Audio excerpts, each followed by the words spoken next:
Today we're going to be looking at a build that I've been workshopping called the Shield of Faith. This is based off my first playthrough of the game where Karlach as a fighter barbarian had no saving throws because I dumped intelligence and wisdom. So now we're going to go and do the opposite of that. We're going to get all of our saving throws and our defenses buffed to the max. We're going to do that by combining Ranger and Paladin.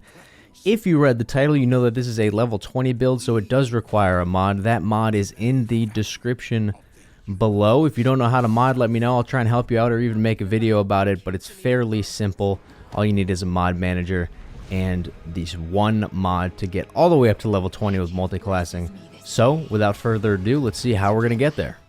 Hopping over to the character creator, I have selected human. That is strictly just because I will be using Gale as my example to level up from levels 2 to 20. But as far as the character creator goes, I'm just going to select a human for continuity's purposes.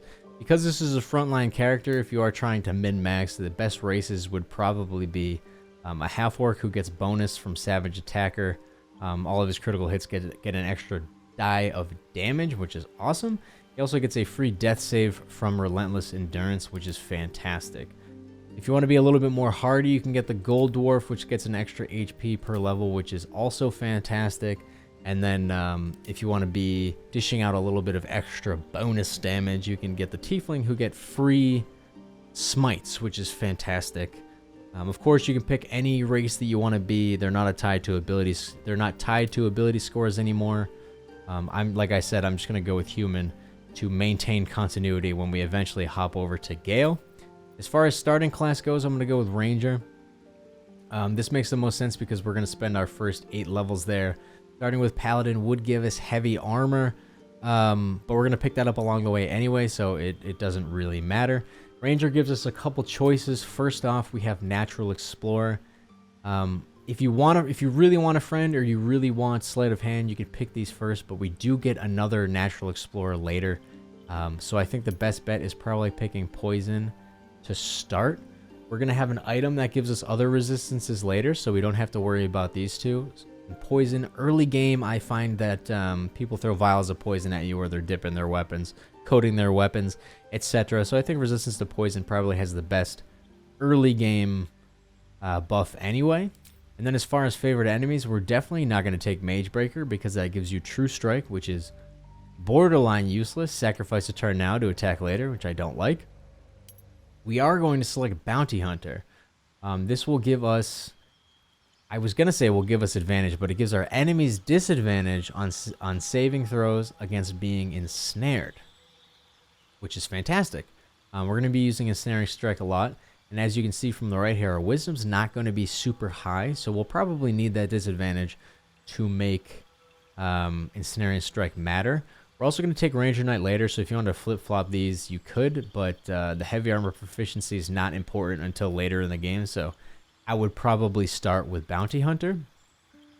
As far as backgrounds go, I personally typically just go with Folk Hero. I know that animal handling is not the most useful, but I like the idea of swooping in and saving the damsel in distress, and then people know about me, and you get inspiration for being known.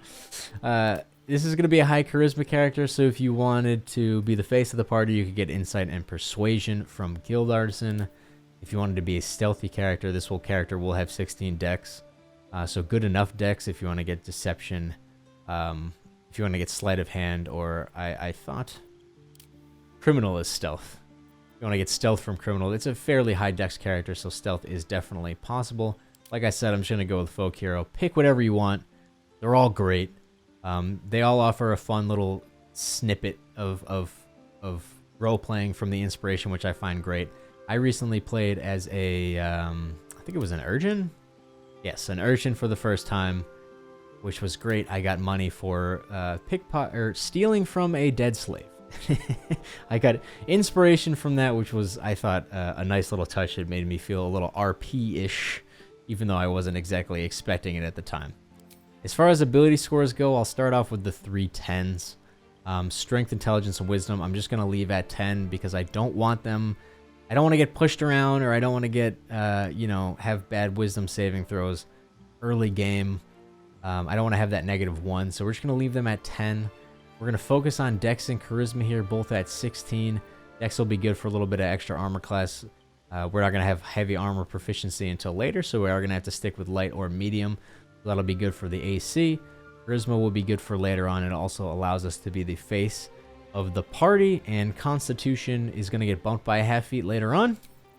As far as individual proficiencies, we already have a lot of good ones. You could pick Persuasion if you were going to be the face. I almost always pick Perception because being able to see things is so nice. When you miss those passive perception checks, it's very frustrating. So I usually pick Perception. You can go ahead and pick whatever else you want. I probably wouldn't be playing a very stealthy character, so I might pick Sleight of Hand so I don't have to switch to a different character to pick locks, and maybe I picked Insight for when you're talking to people.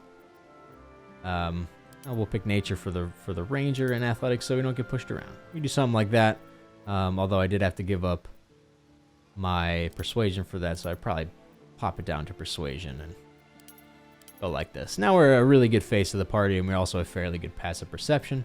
Let's head over to Gale, and we'll go from levels 2 to 20. Alright, taking our Ranger to level 2, we've got wonderful Gale here who would take us all the way up to level 20.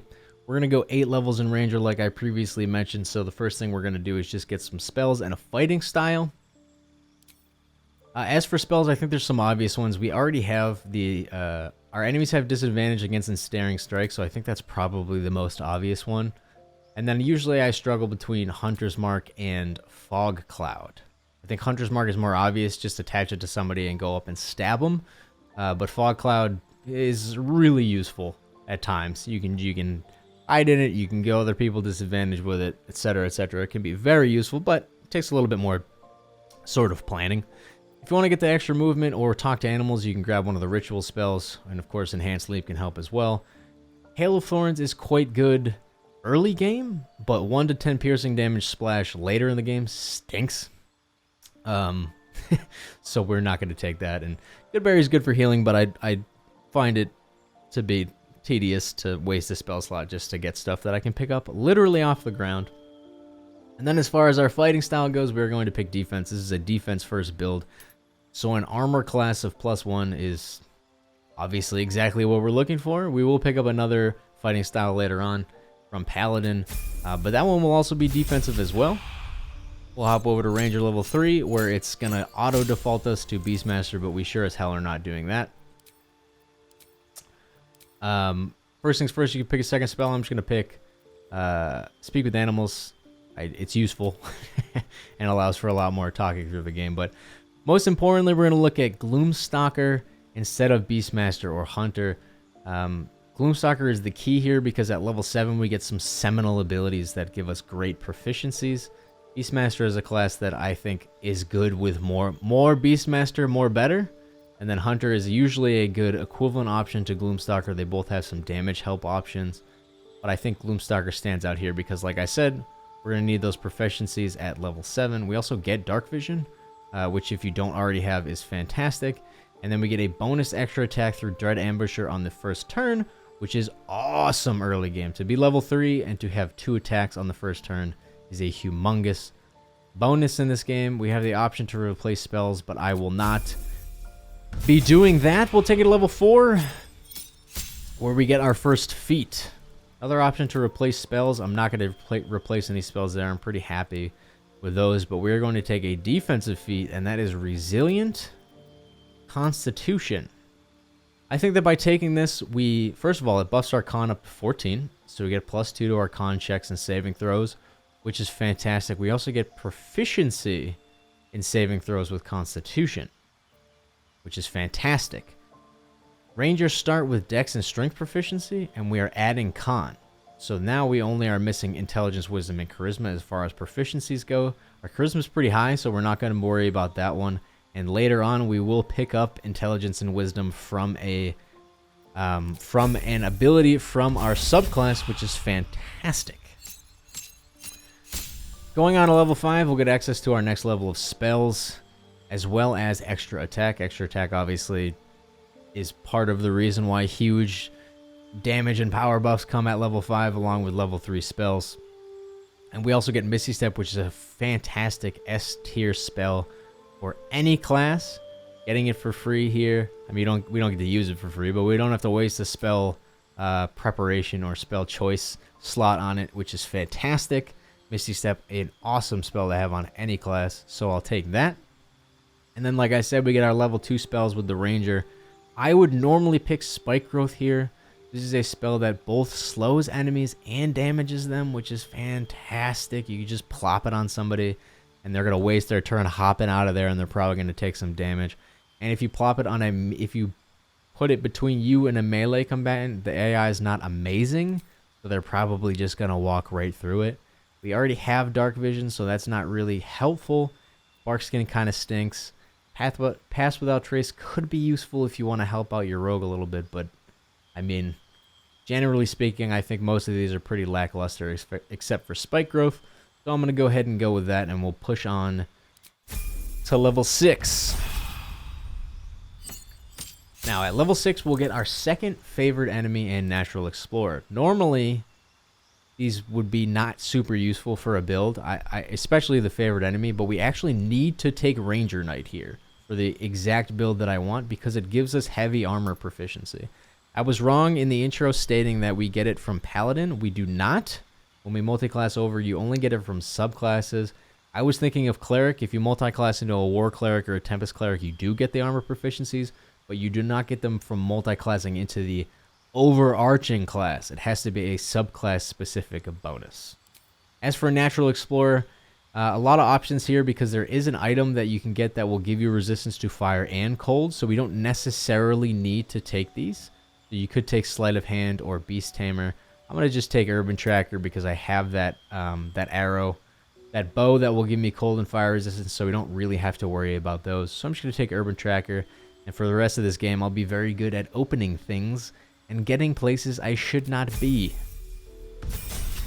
Moving on to level 7, we only have 2 more to go, and this is where we get our seminal ability. This is Iron Mind. Normally not something that or at least I should say, when I first started playing the game, not something that I thought was a particularly amazing ability. But this gives us proficiency in Wisdom and Intelligence saving throws, which means with our starting proficiencies in Strength and Dex, our additional proficiency from Resilient, and this new ability, we now have proficiencies in everything except Charisma. I think the only thing that targets Charisma is Banishment. There might be another spell, but Banishment's the only one that comes to mind right now, so not a big concern there, and we do already have the +3 from Charisma anyway, so we should be pretty good there, but basically Charisma never gets targeted. Most people want Dex and Wisdom. We now have everything, so we are a super good saving throw machine. We also get to choose another level 2 spell. To be honest, if I was playing this character right now, I'd probably pick Long Strider just because I'd rather have the buff to everybody's movement than, say, Silence, where the mage will just run out of it and shoot a spell. So I'll just go ahead and pick that, but it's really up to you there. This is not an offensive focus build, it's a defensive focus build, so you can choose whatever you want. And then replace spells as you desire. And we'll move our way up to our last level of Ranger. So at level 8, we get Land Stride, which I think is a fantastic ability. 7 and 8 for Ranger are a great place to jump off because we get difficult terrain movement. We are no longer affected by difficult terrain, or at least it no longer slows us down, which is fantastic. We're going to be a frontliner. There's going to be AoEs, and there's going to be control effects going off all around us.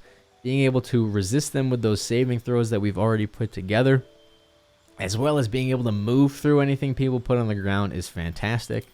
You have the option to replace a spell if you really want. I'm not going to. We are going to grab a feat, though, and instead of grabbing an ability and score improvement, I am going to grab... Where is it? I am going to grab Shield Master. Shield Master is an ability that I don't play with shields a lot, so I don't use it very often, but it gives us +2 to our Dex saving throws, which is great because we already have +3 and proficiency. So an additional +2 to Dex saving throws while wielding a shield, and it also allows us to take half damage from any Dex save spell if we fail, or no damage from any Dex save spell if we pass, as long as we use a reaction, which is a fantastic ability. It basically gives us the evasion ability from monks or rogues, but for the cost of a reaction. Instead of being free, it costs a reaction. Reactions are oftentimes not used, so I find that to be quite the good trade. It helps a lot with us dodging. And because we have proficiencies in everything, we should save a lot of the time, and therefore take no damage. On to level 9, this is where the decision making sort of starts to kick in. We're not going to stick with Rangers, so we're not going to get Fear, but with the direction that we go is really up to you. Originally, the way that I had this drawn up is I wanted to go over to Cleric next, and I wanted to look at the Light Domain. See, the Light Domain gets the ability to use Warding Flare. You can shield yourself with Divine Light, using your reaction to impose disadvantage on attackers. When somebody attacks you, you can make them roll again, just for the cost of the reaction, and there's no limit on how many times this can be used. But with Shield Master taking a reaction, I personally wouldn't go this route just because I would be afraid that I would use... I shouldn't say afraid, but there's the chance that you could use Shield Master to save from a spell and then get hit by an attack right after, or use Warding Flare to get hit to make an attack miss and then get hit by a big fireball after. And I think that I would like to leave my reaction economy set as far as Warding Flare goes. That being said, you can also go into Wizard and pick up probably the best spell in the game. We will only have 10 intelligence, so we're only going to be able to prepare one spell, but we do get to pick up the best spell in the game, which is Shield. By picking up Shield and preparing it, sorry, Gale already has all these 6 spells learned from my playthrough. By preparing Shield, we now can buff our already extremely high AC by 5 and block all magic missiles. It does cost a reaction, like I said, with Warding Flare. That's going to start our reaction economy, which is probably something that no one has ever said. Our reaction economy will be a little bit overburdened, but Warding Flare doesn't guarantee that the person doesn't hit you, whereas Shield, if the attack is 1, 2, 3, 4, or 5 above, if their attack roll is within 5 spots, it does automatically mean that you miss, and you get to keep it for the rest of the turn. So I think that it offers a little bit more than Warding Flare, and it is more justified in kind of taking over that spot as another reaction item. So we will have to choose between Shield Master and Shield, but we should be okay kind of either way, and there's probably not going to be a lot of turns where we're resisting a big hit from somebody and also resisting a big spell. That being said, if we are going to take a wizard spell, we can pick up some cantrips. None of these cantrips are going to be particularly useful for a frontliner. You can pick Blade Ward if you ever want to pass up on your turn and take half damage, but we already are going to have Blade Ward from the armor. So I'm just going to go ahead and pretend we're the face of the party here. I'll pick Friend, I'll pick Mage Hand in case we need it, and then, I don't know, Shocking Grass in case anybody ever tries to, in case there's a metal person around us. And then as far as the other spells go, they don't really matter because we're only going to be preparing Shield. And with only 1 level in Wizard and only 10 intelligence, we only get that 1 spell. Let's move on to level 10, where we will switch over to Paladin officially. I don't see any benefit in taking more levels in Wizard. I'm going to hop over to Paladin, and the key here is to select Oath of Ancients. Now, with Oath of Devotion, we also get the sort of ward that we would get at level 6, but we don't get the ward that we would get at level 7 from Oath of the Ancients. Oath of Vengeance does not get a protective ward, so it will not fit into this build that's more of an offensive class. Oath of Ancients is also great because you get Healing Radiance. My first playthrough was on Oath of Ancients Paladin, and Healing Radiance saved my butt a lot. An AoE heal is great. You stand your party all close to each other, everybody gets healed, and it's healed twice, which is great. And you, of course, pick up your tenants for being a Paladin. Those aren't going to matter too much. I'm going to be playing a good character, so I ain't going to be killing anybody. Not too much to worry about. Level 2, we get Smite, which is always fantastic, and then we get some initial spell casting. And we also get a fighting style. Now, since we are a defensive fighting style, I am going to use protection. When you have a shield, impose disadvantage on an attack against your allies when you're within 1.5 meters. You must be able to see the attacker. So not only will we be protecting ourselves, we can also help protect the people around us. And then preparing spells for a paladin, I would probably select buff. We can pick heroism if we want the extra HP for being on the front line. We can pick Shield of Faith if you want some extra AC, although we're going to be pretty high AC, so that's kind of overkill at this point. Command's always good. I think Command's a fantastic first level spell. And then if you want some of these unique smite spells, you can pick them up. I'll take Searing Smite, although it does take concentration. A little fire damage never hurt anybody, and we'll keep moving on with Paladin. At level 3 with Paladin, we're going to get a couple nice features here. We can't get diseased. We'll also get some abilities to entangle people, and we also, ironically, we get Ensnaring Strike and Speak with Animals. I think I picked Speak with Animals earlier. I didn't remember that because that's not really a highlight spell. It is. We already know this spell. Funny. But we get an additional ability to ensnare people with Nature's Wrath, which is fantastic. And of course, we get the ability to turn the Faithless. Any Fae or Fiends can be turned and essentially forced to flee, which is great. I don't use it a lot, but if you're willing to set it up, you can get a lot of opportunity attacks when they do flee. But nothing else of note here. We're just going to continue going with Paladin up to level 4. So at level 4, we'll get access to our first feat. I'm not going to worry too much about the spells here. You can just pick another smite, whichever one you like, or something like Protection from Good and Evil. And we get our first feat as a Paladin. Now, this is also going to be our first time that we take an ability score improvement. And you might think, we'll up Dex so that we can hit more, but this is a defensive character, so we're going to up Charisma by 2. In the short term, that's not going to help us with much except maybe talking to people, but in the long term, you'll see that that's going to be very helpful for our saving throws. Up to level 14th, we get 5th level Paladin. We would get extra attack here, but we already have it. We also would get Misty Step here, but we already have it. We get Moonbeam, which is a nice AoE spell. Helped me a lot. When people use Sanctuary, it's nice. You can just drop a Moonbeam on them anyway, and it kind of F's with their strategy. We also get some new spells. I personally find Magic Weapon to be not very useful. A +1 for concentration is not a great trade. Branding Smite's nice if you, situationally, since you can prepare since you prepare spells, you can bring it into specific battles if you know, like a certain hag is going to become invisible. You can use Branding Smite in that battle exclusively, but it's not particularly fantastic. We already have resistance to poison, so protection from poison seems a little redundant, although it is technically different. I guess Abe would also probably be a great choice here.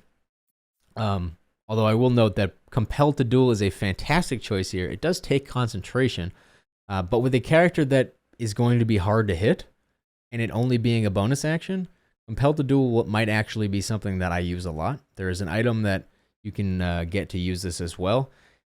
So making people target your high AC, high resistance character is actually a very good thing. And for a character so far that doesn't have a lot of other concentration spells, I mean, I'm not super excited about Divine Favor. I'm not super excited about Searing Smite. So this might actually be the option to use, especially if you have a cleric in your class that's already blessing people and you don't need to be redundant with that bless. Moving on to the next level, we get to level 6 for Paladin, and this is where we get sort of our seminal ability. We get Aura of Protection. You and any nearby allies gain a +0 bonus, and that is incorrectly stated in this level up screen. It does correct itself after the level up screen, but multiclassing, it seems to get confused.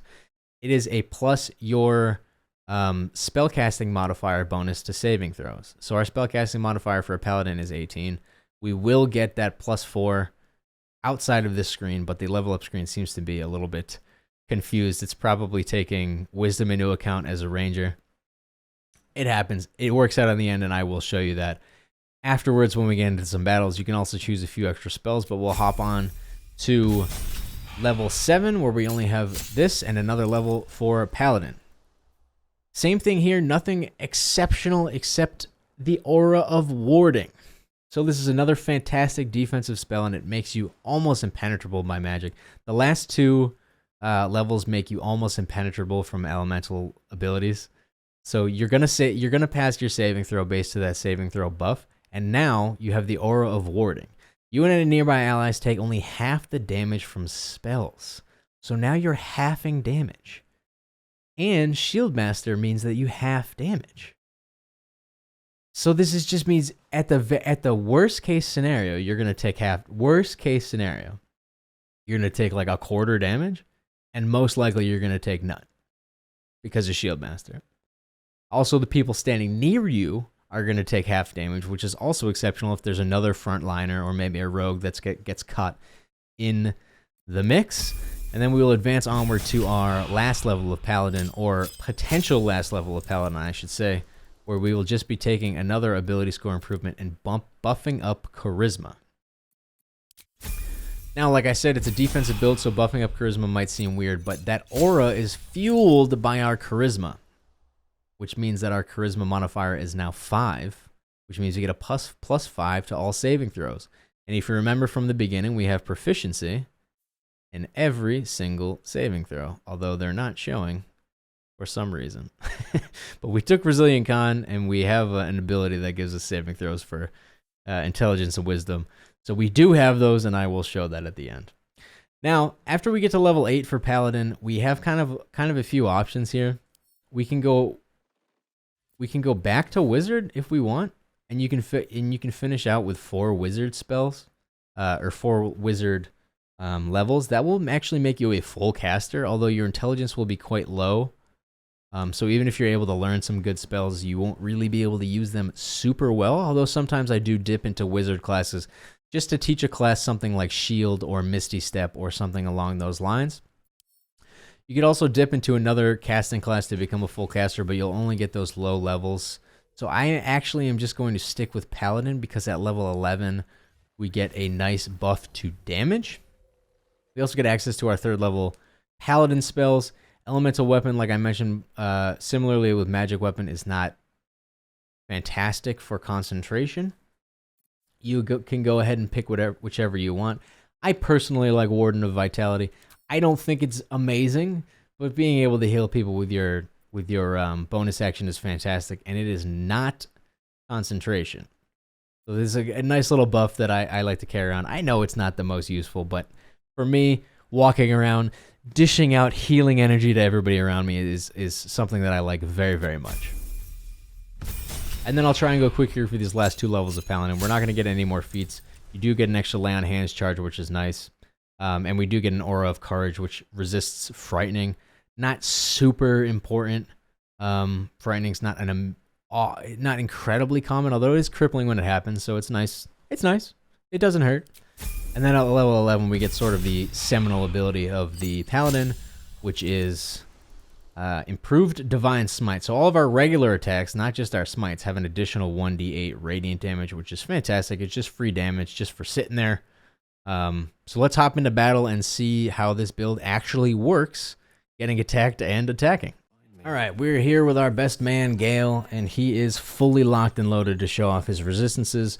Just a quick rundown of what we have, all of our abilities. We have proficiency in Strength, Dex, Con, Intelligence, and Wisdom, which is awesome. Saving throw proficiency, that is. We also have a +6 to our saving throw proficiency from Aura of Protection. And we also have half damage from spells. I think it's half damage. Yes, from spells, thanks to our Aura. None of these items that are equipped are really necessary. They just lean really heavily into the build. So I have the Helldust Helmet, which is a +2 to saving throws. Cloak of Protection, which is +1 to saving throws and AC. The Armor of Persistence, which is resistance, which is a +1d4 to saving throws. And Blade Ward, which is standard Blade Ward all the time. This armor is pretty much the best. You have resistance to bludgeoning, piercing, and slashing damage, which is awesome. And it also takes off 2 damage from everything, which is fantastic. The gloves of the Growling Underdog I just have because I didn't have any gloves.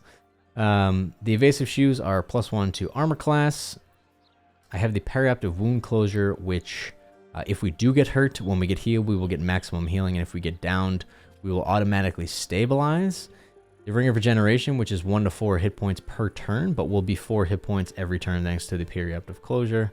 And the Ring of Protection, which is +1 to armor class and saving throws.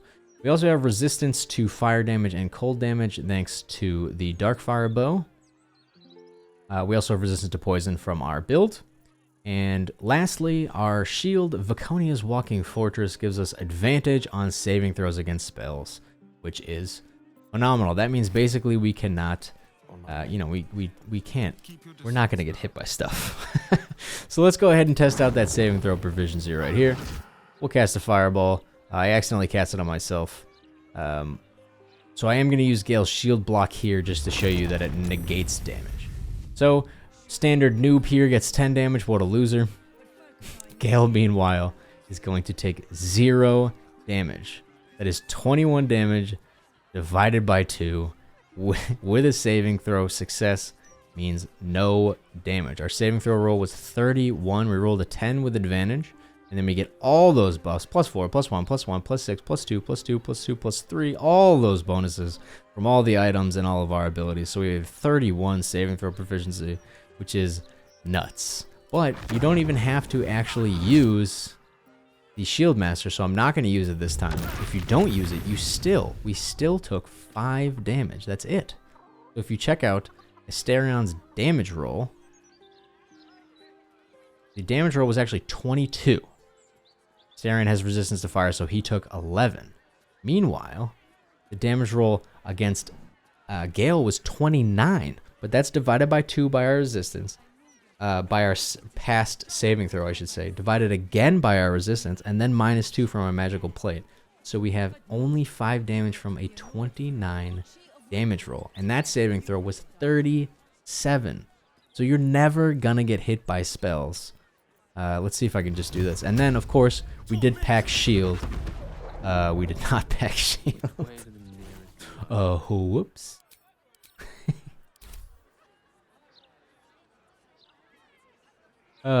Whoops, I did not pack shield on this build. If I had packed shield, we would